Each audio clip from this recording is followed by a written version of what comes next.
역대하 6장 1절부터 11절입니다. 그런 가운데 솔로몬이 주님께 아뢰었다. 주님께서는 캄캄한 구름 속에 계시겠다고 말씀하셨습니다. 이제 주님께서 계시라고 내가 이 웅장한 집을 지었습니다. 이 집은 주님께서 영원히 계실 곳입니다. 그런 다음에 왕은 얼굴을 돌려 거기에 서 있는 이스라엘 온 회중을 둘러보며 그들에게 복을 빌어 주었다.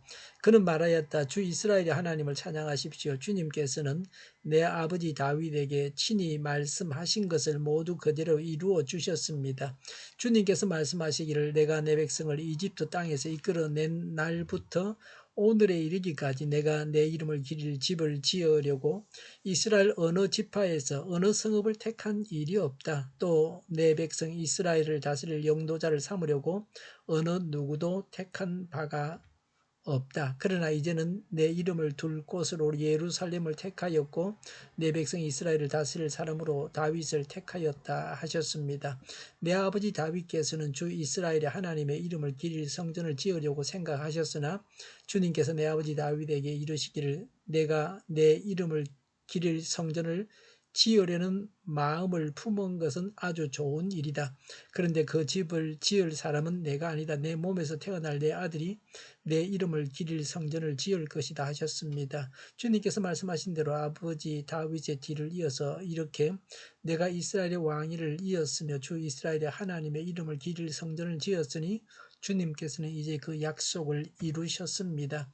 그리고 나는 주님께서 이스라엘 자손과 더불어 세우신 언약을 넣은 궤를 여기에 옮겨다 놓았습니다. 아멘.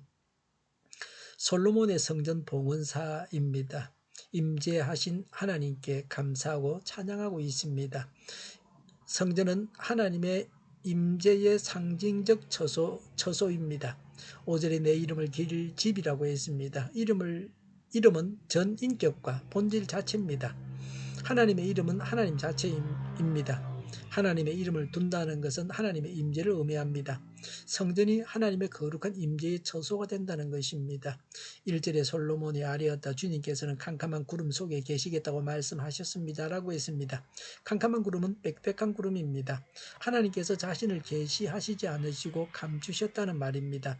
출애굽기 19장 9절과 신명기 4장 11절에 하나님은 빽빽한 구름 가운데 말씀하셨습니다. 하나님께서 자신을 계시하지 않으셨다는 말씀의 의미는 첫 번째, 하나님의 영광을 사람이 감당하지 못한다는 것입니다. 두 번째, 하나님은 인간의 한계를 넘어서 있는 초월자이십니다. 2절에 솔로몬은 자기가 성전을 지었고 성전은 주님께서 영원히 계실 곳이라고 했습니다. 성전이 하나님의 영원한 처소가 된다는 말의 의미는 첫 번째, 이스라엘 백성들이 유랑 생활을 청산하고 안정된 정착 생활을 하게 된다는 것입니다. 두 번째는 하나님과 이스라엘의 관계가 영원히 지속된다는 것입니다. 세 번째는 다윗의 집과 나라와 그 위를 견고하게 하신다는 하나님의 약속의 보증이 됩니다. 3절의 왕은 이스라엘 온 회중에게 복을 빌어 주었습니다. 제사장의 축복과는 다릅니다. 백성들이 형통하기를 기원했습니다. 하나님은 솔로몬을 하나님의 아들로 삼겠다고 하셔서 여기서는 솔로몬이 하나님과 사람 사이에 중보자 역할을 하면서 백성을 축복했습니다. 5절부터 11절에 왜 솔로몬이 언약궤를 성전에 두었는가? 성전이 건축된 역사적 배경입니다. 5절에 하나님께서 하신 말씀입니다. 출 이집트 이후로 하나님은 성전을 지으라고 어떤 성읍이나 어떤 지도자를 선택하신 적이 없으셨습니다. 사울의 선택은 왕조로 선택하신 것이 아닙니다. 사울을 왕으로 선택하셨다가 다윗을 왕으로 기름 부어 사울을 폐위시키셨습니다. 사울이 성공하지 않다가 블레셋과의 전투에서 전사하게 됩니다. 사울이 하나님의 선택에서 성복해서 왕자에서 물러났더라면 죽지 않았을 것입니다. 그냥은 왕자리에서 내려오지 않으니까 죽여서 끌어내리셨습니다. 하나님의 의중을 잘 헤아려서 행동해야 합니다. 하나님의 선하시고 온전하신 뜻을 파악해서 하나님의 뜻대로 살아가야 합니다.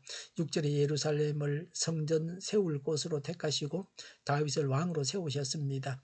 이스라엘의 정통성이 있는 왕은 다윗입니다. 오늘날도 통치자의 정통성은 중요합니다. 백성들의 지지를 받고 대통령이 되어야 다른 나라에서도 최고 통치자로 대접을 받을 수 있습니다. 총칼로 권력을 빼앗은 사람은 정통성이 없습니다. 그래서 푸대접을 받습니다. 7절에 다윗이 성전 짓기를 원했지만 8절에 하나님은 성전을 짓고 싶어하는 다윗의 마음은 아주 좋게 보아주셨습니다. 다윗의 간구를 하나님이 거절하셨지만 그러나 다윗의 마음은 기쁘게 받아주시고 다윗에게 복을 주셔서 대를 이어서 왕노릇하게 하셨습니다. 9절에 그러나 성전 건축은 솔로몬에게 허락하셨습니다. 10절에 다윗을 이어서 솔로몬이 왕이 된 것은 하나님께서 말씀하신 대로 한 것입니다. 솔로몬을 왕으로 세우신 분이 하나님이시라는 것입니다. 이것이 정통성이 있는 왕입니다. 10절에 솔로몬이 성전을 지어 주님께서 그 약속을 이루셨습니다. 4절에 다윗에게 말씀하신 것을 모두 그대로 이루어 주셨습니다. 성전 건축의 일을 이루신 분은 하나님이시라고 고백했습니다. 내가 했다고 하지 않고 하나님께서 하셨다고 하는 성숙한 신앙을 보여주고 있습니다. 우리는 하나님께서 하신 일을 내가 했다고 하여 하나님의 영광을 가로채고 있지 않습니까? 솔로몬이 성전 건축을 한 목적은 10절에 하나님의 이름을 기리라고 했습니다. 하나님의 영광을 위해서 성전을 건축했습니다. 우리가 교회에서 일을 할 때에도 하나님의 영광을 위해서 해야 합니다. 세상에서나 가정에서나 어디에서도 오직 하나님의 영광을 위해서 일해야 합니다. 11절에 언약궤를 여기에 옮겨 놓았다고 했습니다. 누가 보아도 솔로몬의 언약궤를 새 성전에 안치하는 것에 대해 이의를 제기할 수 없었습니다. 언약궤를 안치하는 것이 하나님께서 약속하신 바요 하나님의 뜻을 이루어 드리는 것이었습니다. 11절에 주님께서 이스라엘 자손과 더불어 세우신 언약을 넣은 궤라고 했습니다. 하나님께서 이스라엘 백성들과 더불어 맺으신 언약의 핵심이 십계명입니다. 여기서 언약은 십계명 두 돌판입니다. 솔로몬이 언약궤를 성전에 안치한 것은 하나님께서 백성들과 맺은 언약을 실현시킨 것입니다. 레위기 25장 12절에 하나님께서 이스라엘 백성들과 동행하시고 이스라엘의 하나님이 되시고 이스라엘은 하나님의 백성이 될 것이라는 약속의 성취였습니다. 성전을 건축함으로 땅과 자손을 주시겠다고 하신 하나님의 약속이 온전히 이루어졌습니다. 성전이 건축됨으로 온전히 그 땅을 차지하였습니다. 모든 것을 주관하시고 이루시는 분은 하나님이십니다. 예수님을 우리의 마음의 주인 자리에 영접해야 합니다. 예수님을 영접함으로 구원받습니다. 우리의 구원을 계획하시고 이루시는 분이 하나님이십니다. 이를 이루시는 분이 하나님이시니 우리는 하나님의 영광을 위해서 열심을 다해야 합니다. 기도하겠습니다. 모든 것을 주관하시고 이루시는 하나님을 찬양합니다.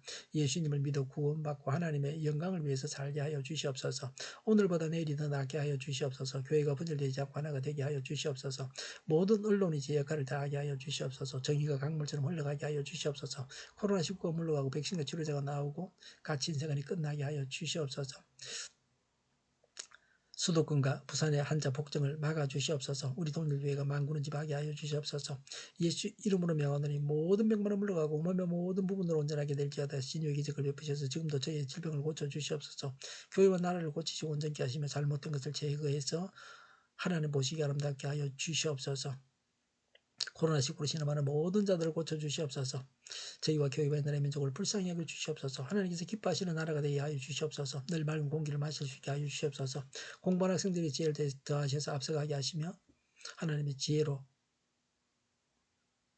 합격의 영광을 누리게 하여 주시옵소서. 오늘도 하나님 안에서 차고 넘치는 복된 삶을 살게 하여 주시옵소서. 감염이 없는 예배, 또 은혜가 넘쳐나는 예배를 드리게 하여 주시옵소서. 좋으신 하나님을 찬양하면서 예수님의 이름으로 기도하옵나이다. 아멘.